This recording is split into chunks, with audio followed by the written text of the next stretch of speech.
Welcome into the Monday Smash presented by State Farm agent Russ Voorhis. My name is Tom Lang. You are watching this on Warchant TV, and as you're making your way into the proceedings tonight, please do us a favor, hit the like button, subscribe to the channel. Tonight's show is presented by State Farm agent Russ Voorhis, and as you can see on the screen, if you're watching right now, Ira Schoffel, managing editor of Warchant.com, will join us from Omaha. We have an interview with Ira on site at the College World Series ahead of tomorrow's game. Florida State playing North Carolina, 2 p.m. Eastern, 1 o'clock Central, trying to survive and advance in their half of the bracket. Florida State 1-1 in the College World Series will be taking on the Tar Heels. Breaking down everything that's happened so far and what is to come is our managing editor, Ira Schoffel. He joins us in just a moment. Then it's a humongous time in Florida State recruiting. They're trying to get some yeses. They've got 4 commitments to date. They need to get more. Michael Langston will predict how many more recruits he thinks Florida State will get yeses from between now and the end of the summer. It all starts this week. Florida State has 2 waves of incoming recruits for visits. This is interesting. You know about the weekend visitors if you've been at warchant.com, what they've done the last couple of weekends, bringing in, for example, the last couple of days, bunch of receivers, stud receivers, 4 stars and 5 stars. They've got their sights set on a position in the trenches this middle portion of the week where they host kids for an overnight. Then on the weekend, upwards of 24 official visitors on campus before the dead period kicks in for the summer. So Florida State doing a bunch of work this week on the trail. It's more than I can sort out in my brain. So Michael Langston is going to sort it out for us. So I've got ahead of myself on the Monday Smash presented by State Farm agent Russ Voorhis. If you're listening on the podcast, Russ Voorhis website, RussVorhis.com, RussVorhis.com. He will cover you like Azarie Thomas in one-on-one. If you live in the state of Florida, the state of Georgia, the state of Alabama, an OG supporter of Warchant.com, Russ Voorhis supports Florida State athletics in a massive way, whether it's as a booster, scholarships, Battle's End, you name it, he does it across all sports. Russ Voorhis is the man. So if you want to support a Florida State Seminole-owned business, State Farm agent Russ Voorhis has you covered. He's got brick and mortar operations in Jacksonville Beach and Orange Park, but he serves the entirety of the Southeast, specifically Florida, Georgia, and Alabama. All right, now it's time for an interview with our own Ira Schoffel. I will note that this was recorded earlier today so that Ira could get about and start covering the event. I think he's taking in tonight's game in Omaha. So here's my conversation with managing editor Ira Schoffel from earlier today. This is brand new content right here on the Monday Smash, presented by State Farm agent Russ Voorhis.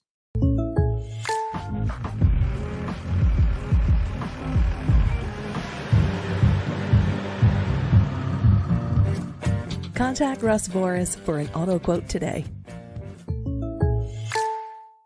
Ira, how you been the last few days, and how's Omaha treated you? It's been good, man.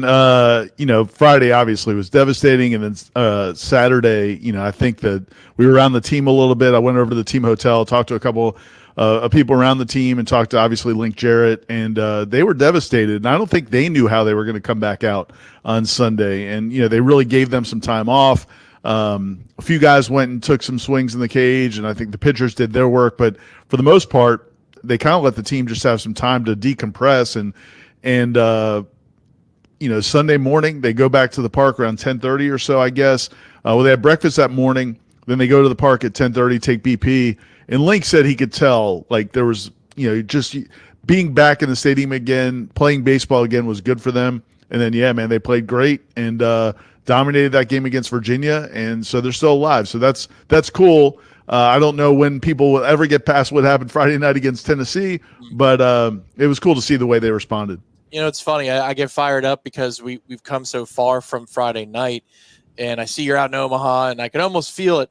There's some energy out there. This has been one of the most entertaining College World Series, especially since they moved to televising each game on ESPN and staggering the times and promoting it as crazily as they do now, Ira. This has been a phenomenal product, especially those first couple of days.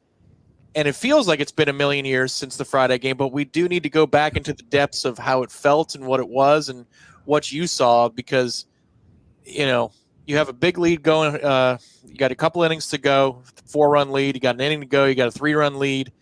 and Tennessee's chipping away, and it's a race against the bullpen, Ira. This is something that we've seen from Florida State this year. In fact, everything that we've seen from Florida State kind of was encapsulated in that 9-inning game where you're getting good frontline pitching. There's a little bit of defensive woes every once in a while, little details that maybe creep and go the wrong way.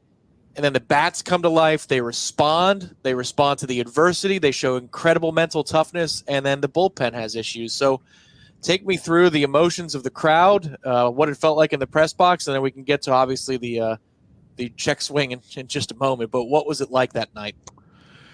Was to your point. I mean, this tournament, this College World Series has been phenomenal. I think the first 3 games were all walk-offs. The first 4 games were all one-run games. And even the Florida State Virginia game yesterday was a well-played game. So it wasn't close. It was 7-3, but it was a well-played game. You didn't see either team just playing sloppy. So this has been a great tournament. And that night, that first night, it was packed, man. There's 25,000 people there. It's loud. Both fan bases were certainly into it. Florida State had more to cheer about for most of the night. And I thought, it felt like Florida State was in total command, but every chance they had to put Tennessee completely away, they didn't. And every time Tennessee had a chance to kind of just hang around, they took advantage of those opportunities. So that kind of had you can never feel comfortable, even at 9-4. Then certainly, they get a couple of big hits and get back in the game, and it felt like almost like watching sand in an hourglass. It's like how quickly is that going to run out, and before our hero comes in to save the day, and it's really excruciating, because when you go back, and I thought about one thing, when I was trying to think about what to do content wise after that game and the next morning, was I thought about maybe doing something, the 10 things that if any of them had gone differently, they win the game, but I just thought that would probably be too excruciating for me to do and for people to want to read, so I didn't do it. But that's the thing. You could point to, I don't know, at least 10 things probably that if either decisions are made differently or plays are made differently, or just one little thing here or there, it completely changes the outcome of that game. Yeah, early on there was an awful lot to chew on for both teams. I thought both looked nervous. They both made a ton of mistakes, but there's a can of corn in left field that somehow hits the turf, and you can't rule that an error in the scorebook because it never touched a glove. Jackson West obviously missing third base as he's rounding third. I wonder, like the broadcast did, and obviously you don't have the broadcast in the booth press box, Ira, but if you just keep going, I don't know that they flagged that situation, but obviously he never felt the edge of his cleat, the front of his cleat touched the base. The tag at home plate, where I don't know what the hell that third base coach is doing sending the runner there. That's insanity. But the ball comes loose and pops loose. You forget those things. And Link Jarrett was, I think, trying to remind us that 27 outs is a long story to tell. And he, in the post game, he's saying, well, there were a lot of moments earlier where we didn't do what we were supposed to do. They left the bags loaded in the top of the first inning. I'm sure, Ira, these are 4 of the things that you would have listed in the 10 that if they could have gone differently. And when you have more time, it in some ways it hurts more, but then it also hurts less. It stings less. The specific moment in the 9th inning, it stings a little bit less because you have those other opportunities. And you have a situation where we're doing the watch along, and it's if you can get 3 outs before they score 3 runs, you win the ball game. If you make it that simple, it's come on, guys, make the outs, make the pitches. But you could argue, and I think very effectively you could argue, especially how Tennessee got rung up on a check swing last night that didn't even go 45 degrees relative to home plate, that the ball game was over, that Florida State did earn the victory, and that might have been a low strike anyway without the check swing. Forget about the swing itself. That might have hit the bottom of the strike zone. What was your vantage point, and what was it like to sit there in that moment and say, oh, no, this could end up spiraling out of control? And obviously it did. Yeah, the thing was when the pitch is thrown in, the press box is obviously it's behind home plate and it's elevated, so it's hard to tell the depth and height and depth of pitches. But yeah, just the pitch itself I thought was a strike. Just knowing what he threw, the fact it wasn't in the dirt, and I knew I could see where it was on the plate. I was like, man, that's a strike. Watching the replay, it's a little low. It's hard to know whether or not that should be a strike or not. It's borderline. And I think talking to people on the staff, when they look back at the TrackMan, their data, it was in that kind of buffer area. It's hard to know exactly. But it certainly could have been a call to strike. And then, the appeal to third base was just ridiculous. I think the guy, in any other situation, the guy rings him up. I just think he didn't want to do it because it was the last out of a game. And I get it to an extent. And that's the thing that's always, we always have these debates with officiating when people say, "Oh, you can't make that call in that situation." Like you don't want to let the umpire or the referee determine the game. Well, by not making a call, you're kind of determining the game. I mean, he throws a pitch. I don't know how the kid checked up. In that situation, how do you check up your swing? The kid did it, and then obviously they get rewarded. Now, on the flip side of that, yeah, man, that doesn't mean you have to give up the hit. You don't have to groove an 89-mile-an-hour fastball right down the heart of the plate. You also don't have to, earlier in the inning when he walks the guy to get to they could have been in a situation where they didn't face Tennessee's best hitter more. Yep. But Oxford comes in and walks a guy, and Jamie Arnold, again, you don't want to make excuses for him, but he does have a cut on his thumb. I mean, I saw it yesterday. He got a cut on his thumb from their celebration holding that championship trophy, which apparently was, I guess, had razor blades around the outside of it, because several guys cut their fingers. But Jamie Arnold has a legitimate cut on his thumb. He was not as sharp as he has been, and he, that home run he gave up late in his start, I mean, that kind of just kept them hanging around. It's just, so again, man, it's just, and then, not blaming Diamez Ross, but, I think if he had been, that's the first inning he's out there and he just seemed a little bit lost in that park, which is a tough park to play in, especially with the wind. So it was so many things had to go wrong for Florida State to lose a game against the number one team in the country. So that, I think, when you see the way they played against Virginia, you see the way North Carolina looked against Tennessee, you think, well, shoot, if one of those things doesn't happen, right now they're sitting 2-0 and really in great position to make the championship series. So that's still frustrating, but again, I think you give them credit for the way they came back yesterday. Yeah, and we'll get to that in a second, but you're right. Watching how yesterday played out, both games, you're thinking, man, we should be doing a Taste of the Town feature with Ira where he's comparing steakhouses over the next few days because we got nothing to do in terms of. I'm still going to a steakhouse tonight, Tom. I know. But, we're going to have content in between more than we should, because there are games that are happening. And, just watching this lineup and watching what you see in the other games, and it's been a very entertaining product. And I'm sure, both games today are going to be in their own way very entertaining and played at a high level. But this lineup is capable. This lineup is good enough to win you a College World Series. And it might still be. But, Ira, it does seem to me like tomorrow, the Tuesday game at 2 o'clock Eastern, 1 o'clock Central, is the one that you just got to find a way. And for lack of a better term, you're always trying to outscore the opponent, but you might have to outscore the opponent 9-7 because you get to a Wednesday and maybe you replenish some of the longer arms that you have. But the game against North Carolina is going to be pretty critical. Before I get your thoughts on that, though, Carson Dorsey, we would be remiss not to bring him up. He was unbelievable in the regional, Ira. I thought he was above average to solid in the super. Like on the whole, you look at his 2 postseason starts, very good. The super regional was okay. This one, though, holy cow. When Florida State absolutely had to have it, Carson Dorsey responded, and it's not like they stormed out to a 7-0 lead. That thing built and built and built over time. They stranded some runners on base, so it's in the balance, and Carson Dorsey kept putting zeros up on the board before Florida State finally took control of the game against Virginia. Your thoughts on what you saw and what it sounded like in the post games after? Yeah, and I've got a story up on the website at warchant.com for people who want to read more about Carson Dorsey and also Brendan Oxford, who also came back strong from his outing on Friday night. But the thing that what's so amazing about Dorsey is if you just think about what we thought about him 3 months ago, when he goes to Clemson and gives up grand slams on back-to-back days, and then go to the ACC tournament, and he doesn't record an out against Virginia, gives up 4 runs, then comes back the next day, it's the next day or 2 days later against Duke, and similar situation, gives up 3 or 4 runs in an inning. And, I mean, you started to wonder, okay, is this guy there were times this season where you thought Carson Dorsey's a big part of their plans. And then some of those things happen and you think, I don't know if this guy can be counted on.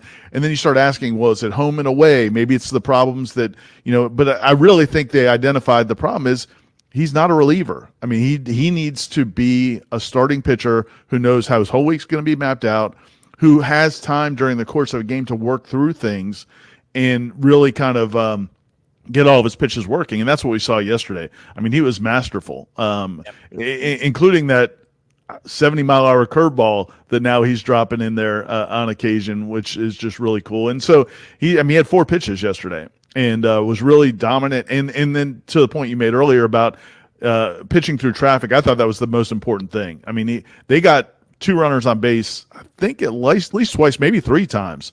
And man, you could never sensed any difference in the way he was pitching, and he just kept attacking. He wasn't just trying to nibble and avoid damage. He was going at those dudes, and it was fun to watch, man. He was dominant. And then I also thought it was cool that Brendan Oxford came in, and man, you think about what he went through 2 days earlier. I saw him at the team hotel on Saturday, and he looked like you'd expect a guy would look after what happened to him the night before. And then here you go Sunday, and once they get a runner on base in the ninth, and it's you start thinking, man, if they get another guy on, this thing could go sideways again, and you're fighting those inner demons as a pitcher, and he did it. I mean, it was a liner that turned into a double play, but he delivered. Well, what was it in the 8th too? He's in a good rhythm, and then the umpire has a double ricochet, and it's a 20-minute delay, right. And I'm thinking, oh no, because of what happened Friday and because of what happened before Friday, Ira, Florida State, I'm a double whammy. I'm a Nole and a Met. So these late inning scenarios, if it can go wrong, it will go wrong, self-fulfilling deals, we major in that if you're like me.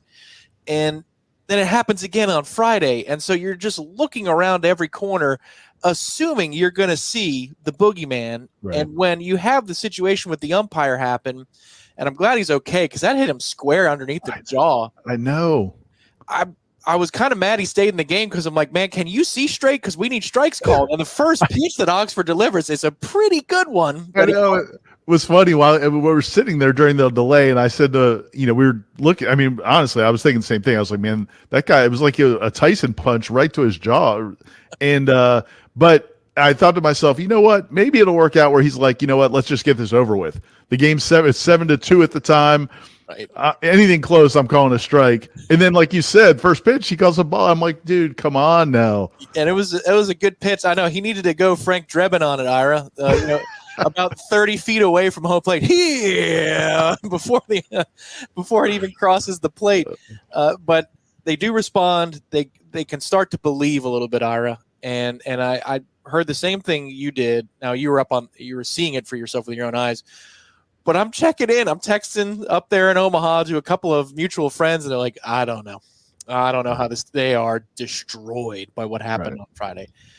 You get to sleep on a win. You get to sleep again, rest up, be ready for this challenge, and it comes earlier in the day, which I think kind of helps. Let's just move this process along. If they can find a way, and the Bats can lead the way, I would think, as how it would play out on paper, to a win over North Carolina, you're going to have to beat Tennessee twice. That's not ideal. But they would potentially get some arms back. I wonder, do you think, speculating here, Jamie Arnold could be available as soon as Wednesday, or would they have to go a different route? I think we were talking about that last night. We don't know for sure. I think Jamie Arnold's probably going to want to go out there and pitch on Wednesday. It might depend on, how he looks. I don't know if he throws a pen before that or not. It also may depend on, what his family, and I mean, there's a lot of money riding on that arm. So, as much as that guy wants to, and when you say stuff like that, fans and, sometimes wonder, oh, how much does the person care? That kid cares. He wants to be out there. I can guarantee you he's going to be pushing to be out there on Wednesday, but sometimes it's not the smart decision for somebody. Because again, man, we all watch baseball, and as an Orioles fan, I can tell you we've got 3 pitchers on the DL right now, and so with elbow issues, so you just don't want to push guys beyond what's right to do. So I think he's going to want to be out there, but it wouldn't shock me if he can't. I I'd say it's likely he'll pitch some on Wednesday. I don't know if it would be like a full start. But man, Tuesday, I think they've got a great chance to beat North Carolina. North Carolina's offense has not looked good in either of these games. They weren't great all season offensively. They have a good pitching staff. They've got a ton of quality arms. You're not going to get a lot of cheapies, I don't think, in this game against them. But Florida State's offense is outstanding, and they do have some guys with good stuff. I mean, Abraham's got good stuff. Joe Charles can pitch. They've got some guys that can throw. The question is going to be whether or not they can step up on that stage the way these guys did yesterday. But the whole team, man, and I don't want to gloss over it because it's pretty impressive, man. Like you had the number one team in the country on the ropes. Not just on the ropes, you had them on the mat. Like they were down. The referee's counting 8, 9, and the champ gets up at the 10 count, and you let him, and then he knocks you out. To come back and play the way they did was really impressive. And Jaime Ferrer, really the whole lineup. I mean, they just pieced together good at bats. They had a good approach. If they can do that again, I like their chances to win that game. And I'm telling you, man. If people watch the interview with Brendan Oxford after the game, he was asked. Kurt asked him, who do you want to see, later in this tournament? And he just kind of smiled. Man, they would do anything to get another chance at Tennessee. And they're not looking past North Carolina, obviously. But if they can beat North Carolina, man, I think they're going to give Tennessee everything they want. I think that they believe they can beat that team. And that would be, you and I talked about this last week. I was looking forward to having fun out here at this tournament. That would be a lot of fun. I think it would be really fun to see them just at least get one more chance against Tennessee. And that was one of the things from yesterday where it's almost like you're rooting backwards for me. I would rather see Tennessee drop so you only have to beat them the one time rather than a back-to-back. So it's like an inverted experience. But if they can get – and this is all assuming that they get past North Carolina tomorrow, but the bats would suggest – the consistency of the lineup has been remarkably good this entire postseason. It's one of the lineups that led the way all season long, but they have really dialed in the postseason. Extremely impressive. Jaime Ferrer looks like he should be, paying a mortgage in Omaha. It's like it's a wonderland for him because these are no doubters that he's hitting specifically. This has been a very impressive, balanced group. I thought even, Jackson West on Friday, specifically to Friday, after everything that went wrong, he works 3 awesome walks and keeps the line moving, either to turn the lineup over or continue a rally for Florida State. Top to bottom, they're all making plays. And again, even a kid like Max Williams, who you didn't pencil in as your starting center fielder when the season started, he makes a hell of a play yesterday against Virginia. So all of these little things to believe and build that confidence back up, they're in a position to make it interesting. I mean, anytime you go in the losers bracket, it's very difficult to come out and make the final 3 or make it to the final game, whatever iteration of Omaha you're talking about. This lineup would be capable, though. This 1 through 9 would be capable of hitting their way back potentially. Yeah, and that's where I just they played really well defensively yesterday, and for the most part this year they've been good defensively. So again, you'd love to have great pitching available, but as you get into a tournament, as you get further into the tournament, everybody's kind of in the same boat, and especially in the losers bracket games. Now, if you come back around to Tennessee and they've had a few days off, that would be different. But I think that I thought they had the edge yesterday. I think they'll have the edge against North Carolina. If I was picking a team to win that game, I'd pick Florida State. I mean, they've got a much better lineup, and I think North Carolina's offense, even though Florida State doesn't have their best pitchers available, that North Carolina offense doesn't really give you a lot of concern. So I like Florida State's chances to win that game, and then we'll see what happens going forward. But the nice thing is, man, I'm just glad they won a game. It would have stunk to high heavens, not because they didn't win the tournament, because I don't think many people came here thinking that they were going to win this tournament, but to go 0-2 after you had the number 1 seed on the ropes the way they did with a 5-run lead, to then lose that and then just kind of go out with a whimper and go 0-2. That would have been terrible. So for that reason, I'm just thrilled that they at least won a game. But I think I could see them winning 1 or 2 more. And at that point, now the pressure gets onto Tennessee. And if the dream scenario is you beat North Carolina, you knock off Tennessee. Maybe Jamie Arnold's available to pitch some. You get that win. And then now all the pressure in the world's on Tennessee because they've got to answer all the questions that Mike Martin always had to answer when he was out here because they have not had success in the postseason. So it, again, it's a tall task to win these next 2 games, but if you can, in a weird way, I think you end up kind of getting back in the catbird seat. No, yeah, it's everybody's going to be nervous tomorrow. You can find all the content obviously here at Warchant TV, warchant.com. There's going to be wall-to-wall coverage as we look at Florida State, North Carolina. But if you can get through the next 18 innings, don't let us get to Thursday. Like that's the whole thing. Don't let them get there. Don't let them get that far. I think Tennessee knows who they want to face on Wednesday. I think Tennessee has a choice of who they would much rather face on Wednesday. And it ain't the team in Garnet. They'd rather face they would rather face the team in powder blue, Carolina blue. Ira, have you enjoyed yourself more this time in Omaha, and what's the tournament experience been like? And then lastly, what are some things that folks can expect from your coverage in Omaha over the next day or two? We know the game's going to dictate a lot of it, but for Warchant.com and Warchant TV.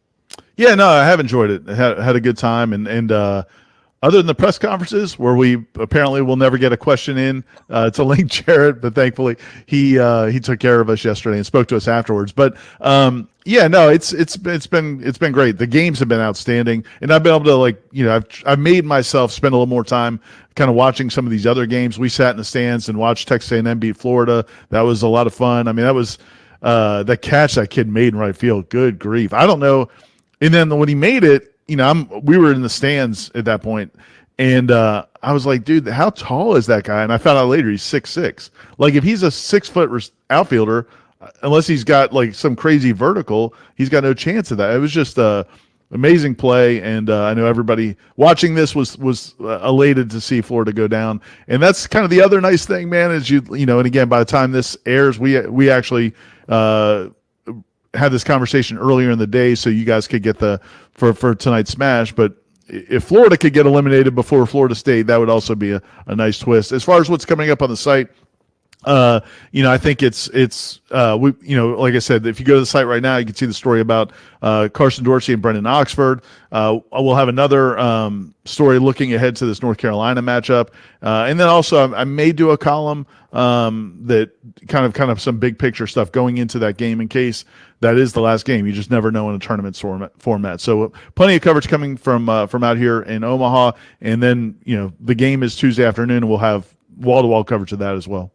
Our thanks, as always, to Monday Smash sponsor, State Farm agent Russ Voorhis, who has been with us for over a year now. Gene reminded me that in our weekly meeting that it's been over a year that Russ Voorhis, who is a staunch supporter of Warchant.com, and I don't know what's better than staunch, Ira. You're the wordsmith more than me, but more so for Florida State athletics. This is an individual who's incredibly involved in all things Florida State from a booster standpoint, Battle's End standpoint. He's outstanding, and he covers 3 states right in our footprint. So if you live in the state of Florida and you're on the East Coast, you can go see Russ in person at those 2 locations. But also, Ira, he serves Georgia, Alabama, incredibly knowledgeable in the space of insurance. Yeah, I think if I'm going to use my big intellectual SAT words, he's a ride or die. He's a ride or die for Florida State, Tom Lang. But yeah, no, Russ is a great guy, and they do a great job with their insurance, all their different coverage, like you said, for all 3 states. And then they've got the 2 offices in Jacksonville. If you're in that area, you can go in and see them in person. But we certainly encourage you to use those phone numbers, go to the website, and get information, and tell them you watch the Monday Smash, and you heard about the services they offer in your Noles, and they'll definitely look out for you. Once again, if you're listening on the podcast, to spell his name, Russ Voorhis, RussVorhis.com, RussVorhis.com. We'll be back in just a moment with Michael Langston, senior recruiting analyst here at Warchant.com. Another huge official visit weekend for Florida State in the rear view, and the biggest of them all coming up this week. Midweek visitors, weekend visitors, the dead period approacheth, and Mike Norvell and staff want to make sure they have all the best blue chips on campus before that period kicks in. So thank you to Ira. Ira, enjoy the rest of the time in Omaha. Hopefully we're doing a post-game wrap tomorrow saying, well, what happens on Wednesday? But we appreciate the time tonight as always. Thanks, Tom. Talk to you soon.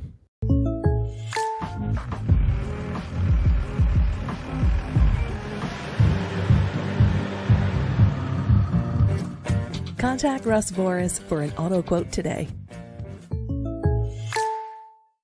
Now it's time to pivot, as this is the season. The recruiting calendar, the college football calendar, Michael, it's been upended. There's like this time that never existed before, and then that time is extended. Then the dead period moves over here. But what we do know right now is that Florida State just completed another weekend of big official visitors, and there is another giant one to come.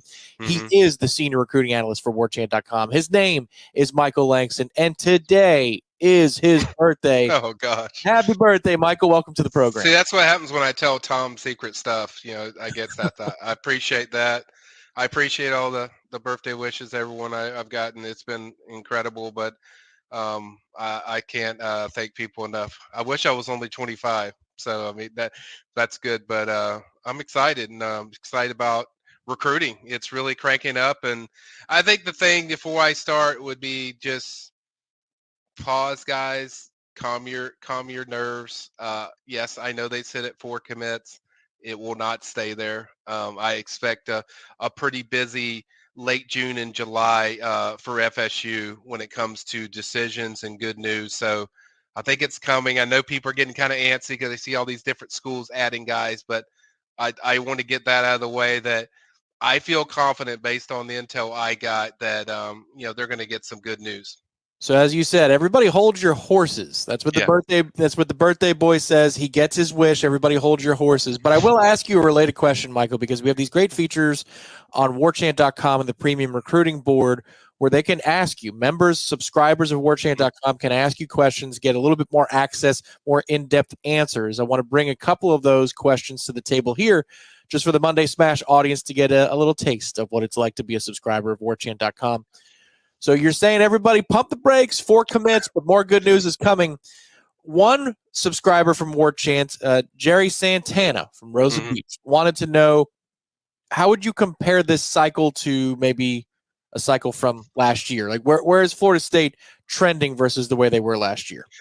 I think last year you had a few more spring commits that came in there, whereas a lot of these kids are pushing it late to kind of the end of the summer because a lot of kids want to do stuff at the end of the summer and they don't want to have to deal with it once their high school season starts. So I think the feeling and vibe and the momentum from them leading for guys or likely getting their commits is still there. It's very similar. It's just they don't have the total, I guess, number of verbal commits that are in the picture yet. But at the same time, they're going to get a lot more, coming in July than they did probably at like a year ago. So I think that's really the only difference is kids committed a little bit quicker last cycle, if you remember, this is when Charles Lester committed. You got a KJ Bolden commit, who later didn't end up there. But point is, you started to get, stuff happened a little bit earlier as far as the commits. More so, the intel is still really good and probably a little bit stronger than say a year ago because of a 2-year consistency of FSU on the field. But I think overall the results are going to be quite similar to what FSU had a year ago once we hit August. I think once we hit August and around that time, Tom, I think the commits total will be very similar and the talent will be very similar, maybe even a little bit higher. Say you add a guy like Josh Petty to go along with what you already have at Solomon Thomas. That's 2 5-stars. Don't think they really had that. It was close to it. I think KJ Bolden was one, but you weren't able to hold on to him. But I think the intel still suggests a very strong summer for FSU and even season because as I try to explain to people, it's not about just getting the commitment. It's about securing the commitment for the whole cycle and signing. And that's a reason why I think FSU, unlike other schools, they want the decisions I think late as possible in that summer because they want every kid to see everything. They want you to see every school. They want you to experience everything. So that's the whole goal when it comes to this stuff is you want guys that you feel like are going to be there, that they're going to sign with FSU. And even when they sign, as we found out in the portal, there's no guarantee these kids can leave at any time. So you have to be sure and make sure each guy that pledges to FSU, it's a commitment that they feel, very strongly that they're likely going to stick throughout the whole process. You've mentioned this. This came up a little bit in your answer on the boards too, Michael. Like, we've talked about it in lamenting Florida State being stuck in the ACC and what that might do on the trail. The extra time you have to spend as a coach to explain yourself, especially when the playoff committee snubs you and doesn't let you in because you're not one part of the bigger conferences. So, is it fair to say that Florida State would get a Big Ten bump or an SEC bump in terms of recruiting? And am I underplaying that? How big of a deal would that be if the university says it's time to ride? This is going to be our destination.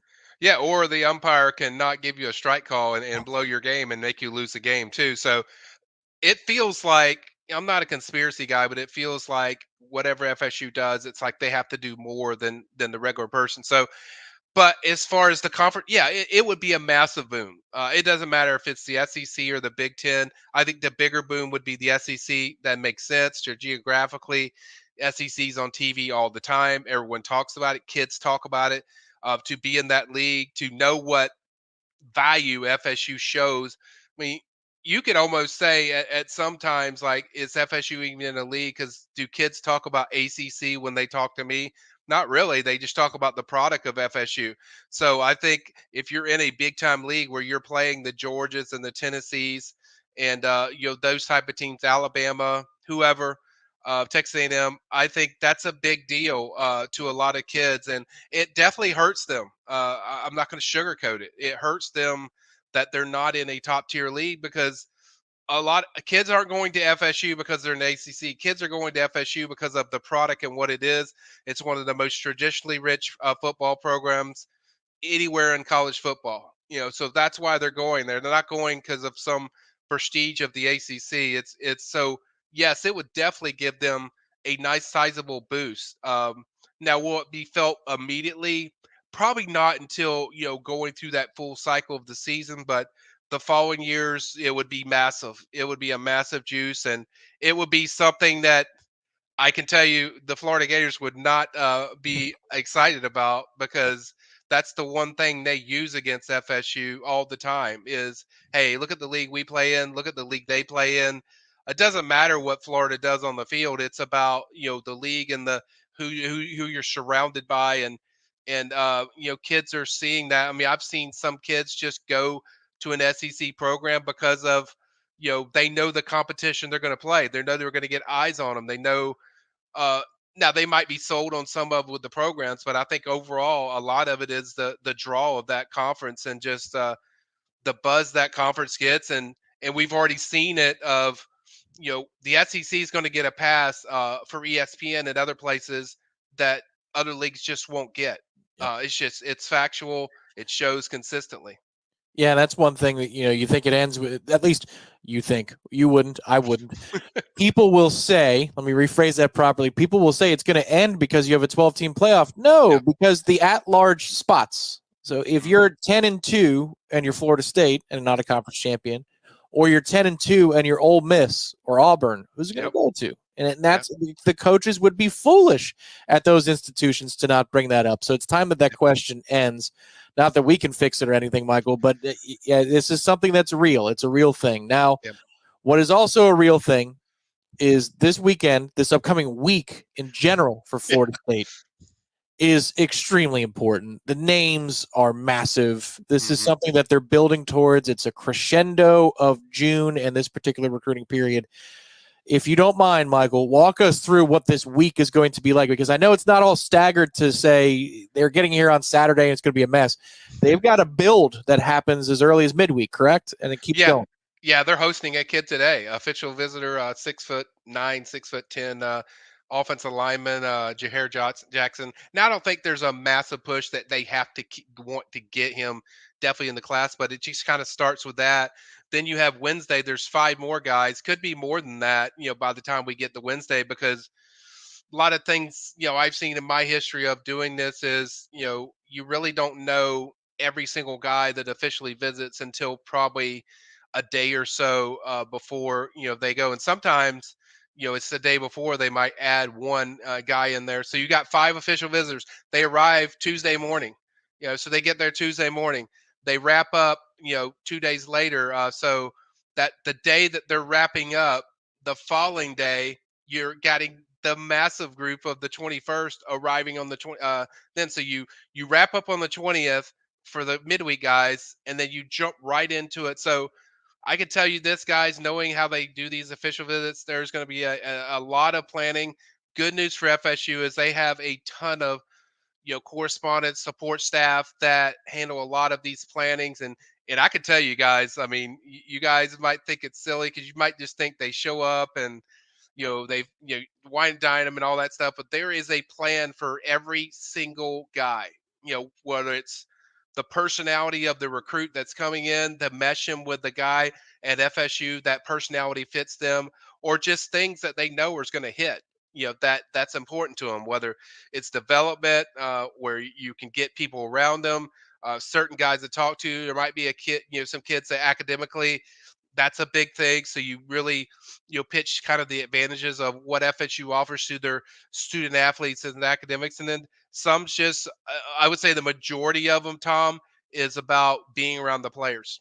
That's one of the biggest things I hear with recruits. And Mike said it many times that their best recruiters are their players, because recruits come in, no matter how good the relationship is, they're going to trust what the player tells them, when they're there. No matter what, they've been through it. They're going through what they're going to go through.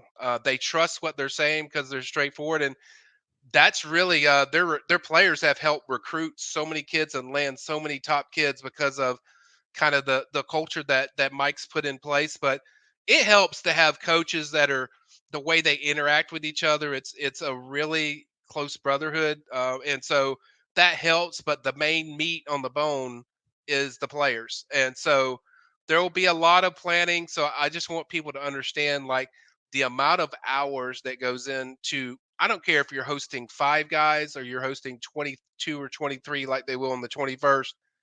There's such a detailed organization of planning, and as we know, whether it's the football field or planning to play Clemson or Florida, planning for on the football gridiron, these guys with Norvell staff, they're extremely detailed of everything that's going to work, and you see a lot of it when Tom gives these recaps of the videos and the interviews that we do with these kids. The way they respond to certain things, you could tell they hit on the topics they want. So um, it's a very chaotic weekend. That's a good word to explain it, because they haven't had an in week visit, official visit weekend, so a week. So this is kind of the first one they've done in June. So it will be a challenge, but I think one that I could tell just talking with my intel, they're very prepared for, very ready for, and they know how this is going to translate to those decisions in July and in August. This is one deal. If you're living in Tallahassee or you're visiting Tallahassee during these times, you will hear the war chant on loop from the stadium over and over, because they're walking these kids out, giving them personalized experiences, Michael. And one of the interesting things from this past weekend, just, a couple of those receiver interviews. I know Lockett is the headliner, Yeah. But you got Malik Clark out of Rock Hill, and then you got Joshua Moore out of, he's down South Florida. And I forget which one was hosted by Hakeem. Yeah. But I found it very interesting that Hakeem is saying it's not going to be all roses, but it's going to be the thing that you need to do for yourself to make yourself better. And this is I when I hear things like that, Michael, that gives me more confidence that Florida State can close, because that's more genuine. That Hakeem Williams, who is an uber talented, uber highly recruited prospect, who's had an interesting journey, will be honest and say, "Hey, man, it ain't perfect for me here, Yeah, it's but hard. you're going to get better when you get here." Those types of interactions happen up and down the roster. Yeah, and that was Joshua Moore, 4-star receiver out of West Broward Prep. That's a guy that I wasn't surprised that was the guy that he talked to, but it's good. Like I said, the players are their best recruiters when you have people that are genuinely going to tell you, like, "Hey, what's hard? This is hard. Specifically, this is what hard." Not just, "Hey, it's hard," and give a general take. It's like they'll give them details of what is hard, so what you have to kind of have your mindset on, and so these guys know what they're coming into. It's not a fantasy world. It's not just roll the red carpet out and have 20 Lamborghinis lined up in your parking lot. It's like you're going to have to really work, and it's about the work and what's expected, not a fantasy land of, "Hey, we want you all these glamour things, all the glitz, but it's like you're going to do fun stuff on the visit, but there's also going to be a business side to it that when these kids know they go in there, they're looking for somebody that's going to give them a reason to make their business decision at that very moment. And sometimes they do might not announce it publicly, but it's partly a business trip, but also it's a fun side of seeing everything what has to do with FSU, and that's what they do such a good job with. Where if you pick FSU or you don't pick FSU, you know exactly what you're getting. You know exactly what you're going to have to come into, what the work's going to be like, what the good things are, what the bad things are. This is the Monday Smash presented by State Farm agent Russ Voorhis. He's Michael Langston, senior recruiting analyst for Warchant.com. My name is Tom Lang. Thank you for being here. Hit the thumbs up and subscribe to the channel. Both take 1 second and are absolutely free, and we very much appreciate the support. So, Michael, we know how these weeks go. I mean, meaning that there will be an unexpected arrival, an unexpected cancellation or delay. Yeah. Schedules can be fluid, and they've got support staff to prepare for all these contingencies at Florida State. But as we sit here on a Monday, what are some of the headlines? Who are some of the players that you're looking at for the midweek portion, the first things first portion of what Florida State's doing this week? I think for me, it's the ends. There's 3 of them that are coming in. Certainly, the guy that brings up the most attention is Jared Smith. He's top 40, top 50 type of national prospect. He's a guy they spent a lot of time, developing relationships with. He's really good with JP. He's really good with the staff. He knows what they do in development. Highlighted Jared Verse and the stuff they've already done with the defensive ends. And there's work to do since I think South Carolina likely holds an edge, but I think that's one that, man, if you could really hit it out of the park, that's one where it just jumps out to me. Another one is Nicholas Clayton. That's got a guy that's a 3-star defensive end, but I think he's going to be eventually bumped up to a 4-star. He's a guy that's picked up a lot of steam. There's a lot of different schools trying to get involved. He's always liked FSU. He's visited FSU in the spring before. Came in here.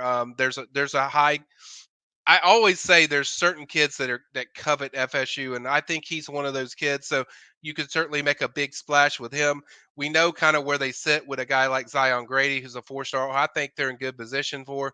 Javion Hill's another one that's committed to FSU that certainly other schools are trying to get. But I think if you can add a 3rd or 4th in there with this class, whether Jared or him, it'd be a big deal. You also have Marion Dye that's also coming in. That's another talented 4-star defensive end that has picked up his communication a lot with FSU. You're dealing with a lot of competition. Certainly, Ohio State is very high, on his board. I know he likes Ohio State a lot, and there's other schools, but I think those are, kind of a few that just jump out to me from that midweek. How do you feel in general? This is like one of those other big picture questions because if defensive line is going to be one of the focuses of the midweek, how do you feel they're doing in this class relative to your expectations? Like, you're an analyst, you've seen Florida State operate at the top of the top and then be lagging behind. Where do you think they are at defensive end, defensive line in general? Yeah, I think defensive end, they're close to where my target date of what I wanted.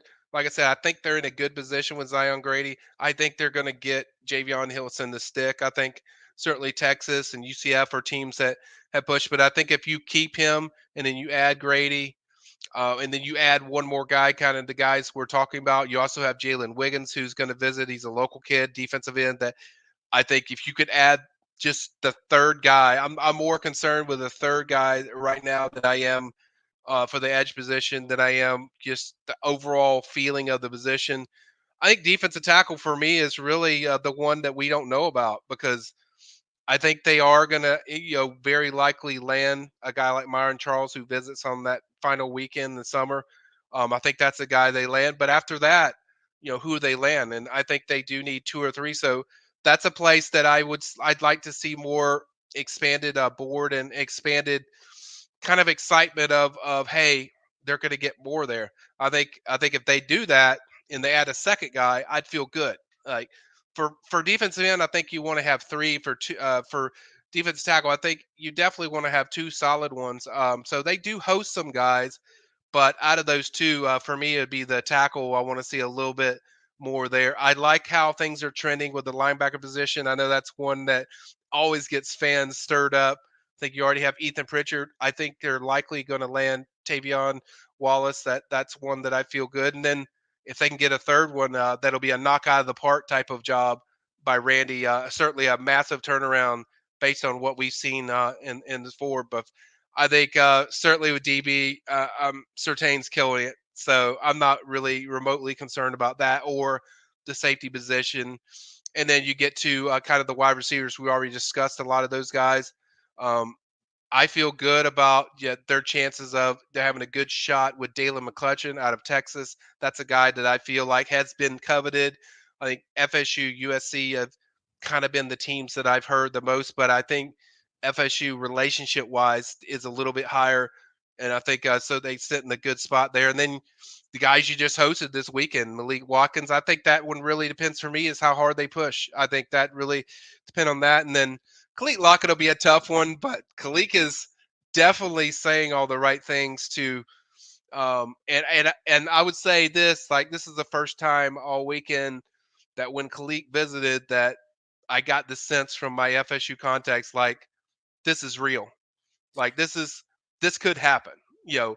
So they feel like a realistic chance to pull him off. So and I think I like how the targets are matching up for FSU. It's a balance heavy board where there's a few in there. There's like two or three that you feel like, hey, FSU's probably leading for.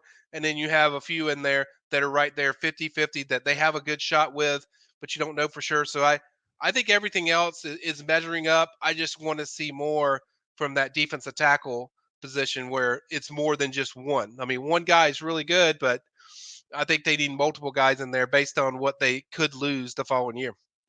So I got to circle back on Lockett real quick, and then we'll get to a question about this upcoming weekend. I know we'll have more in-depth previews as we get closer, but I do want to, finish the picture for this week for everybody watching on the Monday Smash.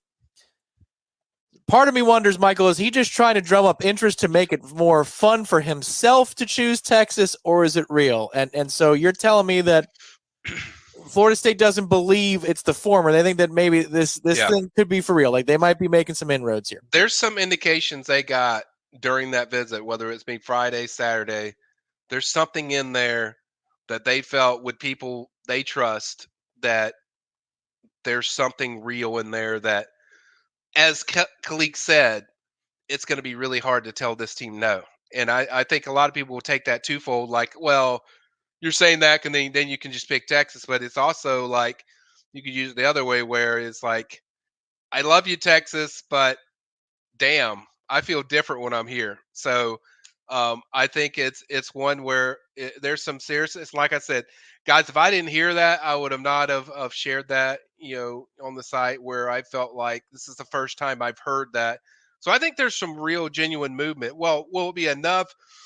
That's tough. I mean, you're still dealing with an in-state kid, so for another state, so it's going to be tough. But at the same time, that raised my eyebrows when I heard that, and I didn't hear it from just one person. I heard it from like probably 3 or 4 different FSU contacts that I spoke with, Tom, throughout the weekend. That when you're hearing it enough, the validity of it certainly rises a lot more when you're hearing it consistently. And I'm not talking about people just from the FSU side. There's people in the Texas area that are close to him that kind of shared a similar sentiment that, hey, we know there's a lot of Texas buzz, but this could happen. These guys are a real threat. So certainly FSU is a team to definitely keep an eye on in this recruitment. Then if defensive end is one of the highlights of the midweek, how would you classify you bringing in over nearly a couple dozen players this weekend?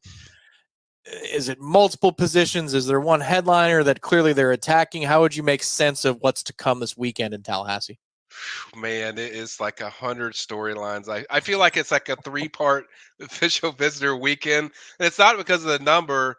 Like on one sense, it's like, holy crap, look at the offensive linemen that are coming in. It's massive. There's crazy numbers. You've got 5 stars everywhere. I think there's like maybe 3, 5-star offensive linemen that are coming in. Might be 4. Like it's so many. So that's kind of a storyline. Tramel Jones is coming in this weekend. We know he's been flirting with Florida. So it's like you have another thing where, Solomon Thomas is coming in. he also, is taking some visits. So you have one part offensive line, another part. I think there'll be several. Hey, I'm shutting down my recruitment guys that are on campus this weekend. And then you have others that they're just some really top targets that FSU's pushing for, like Dalen McCutcheon and others. I can't remember all 22 of them, but there's a lot of major targets in there that it's kind of like a 3-part weekend to me, where there's 3 things that you're chasing. So I think those 3 things are stuff I'm going to focus on. I do think you also have the commit watch stuff where you have Gregory Thomas coming in, Peyton Joseph, both of those guys FSU I think sits at a good spot for.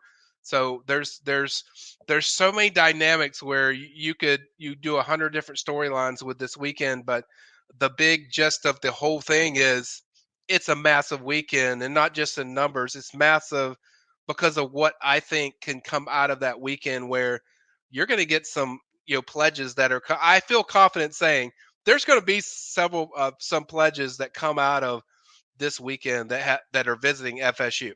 So you would say that today is your birthday, the 17th of June, but Yep. on the other side of the barbecue and the fireworks of July 4th, Florida State will be in a position that people will have calmed down because they're going to get some yeses between now and then. Is that correct? I think so.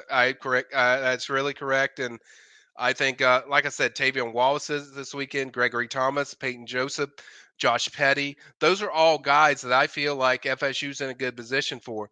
Now, will they all just commit, this weekend to make it easy for everybody? Probably not, but there might be an indication that they are coming, and the decision is imminent. And I think, like I said, I think there's going to be some good news when it comes just out of this weekend. I'm not even talking about the guys they hosted in the June 7th, the June 14th weekend, and even the June 18th midweek weekend or week. So I think there's going to be several bits of good news. I'll get to before anybody asks a question. I'm looking at 8 to 10, for the summer, Tom. That's kind of what I've kind of start. You get that puts you at around 14, I think. So 13, 14, that I could definitely see that based on the kids that they put themselves in position for. And then there's some either 50-50 kids or kids that are officially visiting this 21st weekend that, hey, maybe they're on the radar, but there's work to do, and then they can knock it out of the park and pull those off. So I think there's a lot of dynamics and a lot of questions that certainly they're going to have to deliver in a big way. So I'm going to ask you a question that you just kind of answered for the past 27 minutes, Michael, but what can folks expect from you this week in terms of coverage of Warchant.com, Warchant TV? A lot. I'll be honest, guys. I've been doing this for 23 years. I've never seen over 20-something official visitors in one weekend. Like, I've seen a combination of 20 for the month of June, but so we're gonna have a ton of stuff. We might do several videos, just breaking down kind of the specific positions of what this weekend is.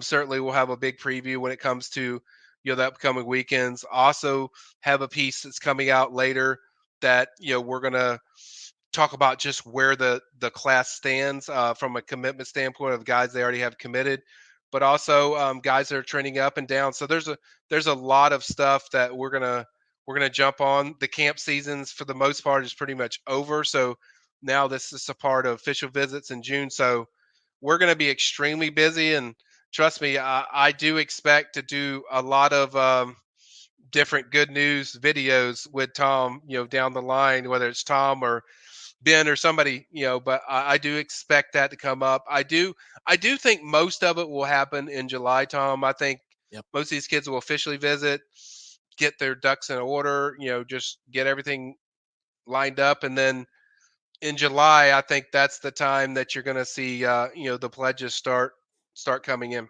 I do enjoy creating those commitment graphics. Director Ben Spicer and me behind the scenes, we'll whip those up on our little software. I do enjoy those, and it sounds like I'm going to be making quite a few in the next little while. Michael Langston, thank you so much again. Happy birthday to you. I hope that you have a nice little celebration tonight. I know there's a delightful menu item that you'll be enjoying for dinner. Absolutely. I appreciate it, man. It's glad to be on. And by the way, guys, not only do we want to hit the like button, definitely follow our main man, Russ, for us. He does a great job. I've known Russ pretty well. I know Ira's probably going to have a great pitch that is better than mine as far as Russ, but I think Russ does great work. It don't even have to be in the Jacksonville area. He's a guy that can put you in touch of the great things. So State Farm, Russ Force, that's the guy to go with. If you're looking for Michael's Stone Cold Lock, you go with that. I think you're in good shape. If you live in the state of Florida, Georgia, or Alabama, he's got you covered.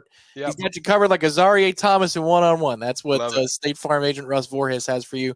He's Michael Langston. My name is Tom Lang. Thank you behind the scenes to Director Ben Spicer for making sure that this gets executed properly, as always. And thank you to Managing Editor Ira Schoffel, who's holding it down in Omaha. Here's hoping he's got another 6 or 7 room nights in front of him in Omaha, Nebraska, as Florida State continues to play college baseball on the diamond, the greatest show on dirt. Stay tuned to warchant.com for more information on all of this. And remember, you can use code FSU and the number 1 for $1 for 2 months. FSU and the number 1, $1 for your first 2 months if you are a new subscriber to warchant.com. For Michael, my name is Tom. Good night, and we'll talk to you next time on Warchant TV. This has been the Monday Smash, presented by State Farm agent Russ Voorhis.